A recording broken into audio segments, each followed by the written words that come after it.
आज की video reaction है साइंटिफिक हिंदू चैनल की वीडियो पर, जिसमें जब इस्कॉन द्वारा पोलैंड में हिंदू धर्म का प्रचार किया जा रहा था तब वहाँ का लोगों का इस पर ध्यान आकर्षित हुआ और लोग स्वेच्छा से इसे अपनाने लगे। तब वहाँ के कट्टरपंथी कैथोलिक्स को इस पर आपत्ति हुई, जिसके कारण वहाँ की एक नन ने भगवान श्री कृष्ण के चरित्र पर ऐतराज़ उठाते हुए केस कर दिया। जैसे कि हर केस में वादी और प्रतिवादी होते हैं, इस केस में भगवान की तरफ से इस्कॉन के एक विद्वान ने जवाब दिया और उन्होंने जो जवाब दिया उसे सुनकर सब स्तब्ध हो गए। आप भी वीडियो देखो, फिर मिलते हैं।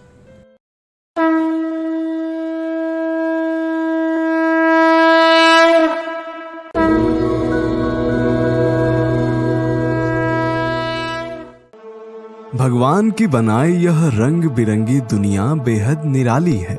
यहाँ इंसान का इंसान से मतभेद चलता ही रहता है। कभी आपसी मतभेद इतना ज्यादा बढ़ जाते हैं कि मामला कोर्ट तक पहुंच जाता है। इंसानों का इंसानों से मतभेद होना, कोर्ट केस होना बिल्कुल आम बात है। परंतु क्या कभी आपने सुना है कि किसी इंसान ने भगवान पर केस कर दिया हो? नहीं, हम फिल्मों की बात नहीं कर रहे हैं। बॉलीवुड की फिल्म ओ माय गॉड में ऐसा ही कुछ दिखाया गया था, जिसमें कांजी लाल ने भगवान पर केस कर दिया था। देवी देवताओं का अपमान करने वाला बॉलीवुड इन दिनों इसी वजह से सजा भुगत रहा है। खैर, हम बात कर रहे हैं असल जिंदगी की, जब एक देश की अदालत में भगवान श्री कृष्ण पर केस कर दिया गया था। आखिर कौन सा है वह देश और किसने किया था भगवान श्री कृष्ण पर मुकदमा?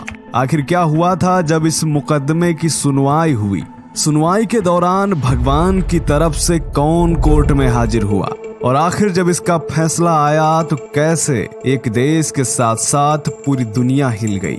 जानेंगे आज के इस वीडियो में, तो कहीं मत जाइए और बने रहिए हमारे साथ वीडियो के अंत तक। उससे पहले एक छोटा सा निवेदन है कि कमेंट बॉक्स में जय श्री कृष्ण अवश्य लिखें। स्वागत है आप सभी का दी साइंटिफिक हिंदू पर और मैं हूं आपके साथ आपका दोस्त धीरेन्द्र। आप सब international society for Krishna consciousness के विषय में तो अच्छी तरह जानते होंगे। इसे शॉर्ट में इस्कॉन भी कहा जाता है। ये बात उन दिनों की है जब यूरोपीय देशों में इस्कॉन के जरिए हिंदू धर्म का प्रभाव काफी तेजी से फैल रहा था।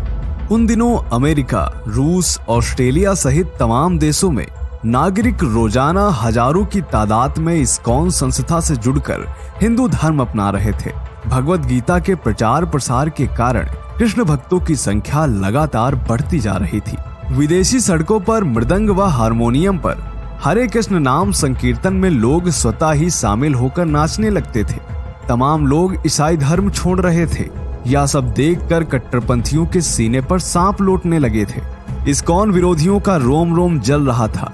उन लोगों में यह डर बैठता जा रहा था कि अगर ऐसे ही चलता रहा तो धीरे धीरे देश के सभी नागरिक हिंदू हो जाएंगे।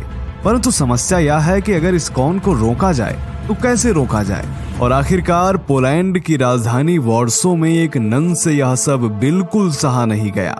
अंत में उसने भगवान श्री कृष्ण पर आरोप लगाते हुए इस्कॉन पर केस फाइल कर दिया। मामला कोर्ट में पहुंचा और जैसा कि हर एक केस में होता है कि प्रतिवादी पक्ष को कोर्ट में हाजिर होने के लिए समन भेजे जाते हैं, वैसे ही इस्कॉन को सम्मन भेजे गए और निश्चित दिनांक को वादी तथा प्रतिवादी पक्ष कोर्ट में उपस्थित हुए। वादी पक्ष अर्थात नन ने अदालत से मांग करते हुए कहा कि पोलैंड में इस्कॉन को बैन कर दिया जाए, क्योंकि इस्कॉन के अनुयायी उस श्री कृष्ण का गुणगान करते हैं जिसका चरित्र ठीक नहीं था।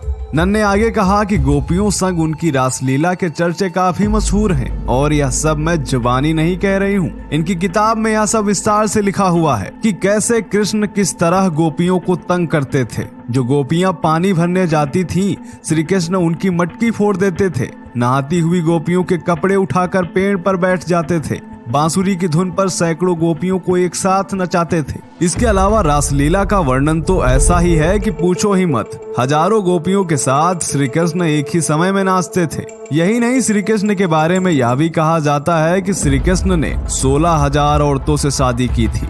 इसलिए अदालत से अनुरोध है कि पोलैंड में इस्कॉन को बैन कर दे, क्योंकि जिनका भगवान ही चरित्रहीन है उसके अनुयायी इस देश में बढ़ गए तो हर तरफ अराजकता फैल जाएगी, हर तरफ अश्लीलता ही नजर आएगी। नन का आरोप सुनने के बाद अदालत ने इस्कॉन को अपना पक्ष रखने को कहा। तब इस्कॉन के एक विद्वान ने अदालत से विनती करते हुए कहा कि मिलॉर्ड, मैं ज्यादा कुछ नहीं कह रहा, आप इन नन से उस शपथ को दोहराने के लिए कहें जो शपथ उन्होंने नन बनते समय ली थी। इस बात पर जज ने उस शपथ को तेज आवाज में बोलने के लिए कहा, परंतु नन कुछ नहीं बोली, वह चुपचाप खड़ी रही। तब इस्कॉन के विद्वान ने जज से कहा कि यदि अदालत की अनुमति हो तो वह उस शपथ को पढ़कर सुनाना चाहते हैं। जज ने अनुमति दी। इसके बाद उस व्यक्ति ने सबके सामने जोर जोर से पढ़कर उस शपथ को सुनाया, जिसमें साफ साफ लिखा था कि नन बनने वाली हर एक स्त्री नन बनते समय यह शपथ लेती है कि जीसस क्राइस्ट ही उसके पति हैं और वह आजीवन उनकी पत्नी बनकर रहेगी। उसने आगे कहा कि मिलॉर्ड, इस तरह से देखा जाए तो पूरी दुनिया में 10 लाख से अधिक नन हैं जो कि जीसस क्राइस्ट की विवाहिता पत्नी है, और जहाँ तक कि श्री कृष्ण की 16,000 पत्नियों की बात है तो इसके विषय में इतिहास है कि भूमासुर नामक असुर ने अमर होने के लिए 16,000 कन्याओं को बलि हेतु बंदी बनाया हुआ था। भगवान श्री कृष्ण ने भूमासुर का वध करके उन सभी 16,000 कन्याओं को आजाद करवाया और समाज में उन कन्याओं का तिरस्कार न हो, इस कारण उन 16,000 कन्याओं ने भगवान श्री कृष्ण को अपने पति के रूप में स्वीकार कर लिया और भगवान श्री कृष्ण ने उनके सम्मान के लिए उनसे विवाह किया। भगवान श्री कृष्ण योगीश्वर हैं। उन्हें जब कामदेव ने ललकारा तब उन्होंने रास लीला की। गोपियों के वस्त्र चुराकर उन्होंने संदेश दिया कि किसी भी स्त्री को बिना कपड़ों के जल में नहीं नहाना चाहिए। ऐसे में अब आप स्वयं निर्णय कीजिए कि भगवान श्री कृष्ण और जीसस क्राइस्ट में किसका चरित्र ठीक नहीं है। इस बात को सुनते ही कोर्ट रूम तालियों से गूंज उठा और नन को कोई उत्तर नहीं सूझा। इसके बाद तुरंत जज ने इस्कॉन के खिलाफ केस को खारिज कर दिया और इसी के साथ पोलैंड के साथ साथ पूरी दुनिया में एक बार फिर से इस्कॉन का डंका बजा। कोई भी शख्स दोबारा ऐसी हिम्मत नहीं कर सका कि वह भगवान श्री कृष्ण के चरित्र पर सवाल उठा सके। और मित्रों, आज पोलैंड ही नहीं, विश्व के तमाम देशों में हजारों लाखों लोग इस्कॉन से जुड़ रहे हैं। यह सनातन धर्म है जो शाश्वत है, यह सृष्टि के आरंभ से है और प्रलय तक रहेगा। मित्रों, इस घटना पर आपका क्या सोचना है वह भी कमेंट करके बताएं। मिलते हैं आपसे अगले वीडियो। देखा आपने, कुछ लोग बिना किसी ज्ञान के इस तरह के आरोप भगवान श्री कृष्ण पर लगाते हैं। वो रंग रसियां हैं, वो स्त्रियों के कपड़े चुरा लेते हैं, जिनकी 16,000 शादियां हुई, पर असल में भगवान द्वारा हर कार्य में संदेश होता है, जिसे समझाने के लिए उन्होंने मनुष्य रूप लिया। और भगवान श्री कृष्ण के लिए तो कहा गया कि वो 16 कला संपूर्ण थे। उन्होंने अवतार लिया। इस रूप में उन्होंने प्रेम, धर्म की रक्षा, अन्याय पर न्याय की विजय जैसे अनेकों कार्य किए। मुझे लगता है अब उन लोगों को आंसर मिल गया होगा जो इस तरह के सवाल उन पर उठाते थे। हम ये नहीं कहते कि हमारा हिंदू धर्म महान है, सबसे अच्छा है, सबसे बड़ा है, उसके आगे कोई कुछ भी नहीं है। इस तरह की भावना ना हमारे मन में पहले थी ना कभी है। परंतु हमारा धर्म कभी किसी के साथ भेदभाव किए बिना प्रेम सिखाता है, आदर सिखाता है। हमारे धर्म में नफरत नहीं सिखाती। परंतु कुछ कम अकल अज्ञानी लोग ऐसे सवाल उठाते रहते हैं। मेरी आप लोगों से विनती है कि इस वीडियो को ज़्यादा से ज़्यादा शेयर करें ताकि उन लोगों को जवाब मिल सके।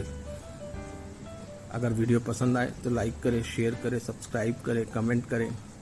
जय हिंद, जय भारत, राधे राधे, हरे कृष्णा।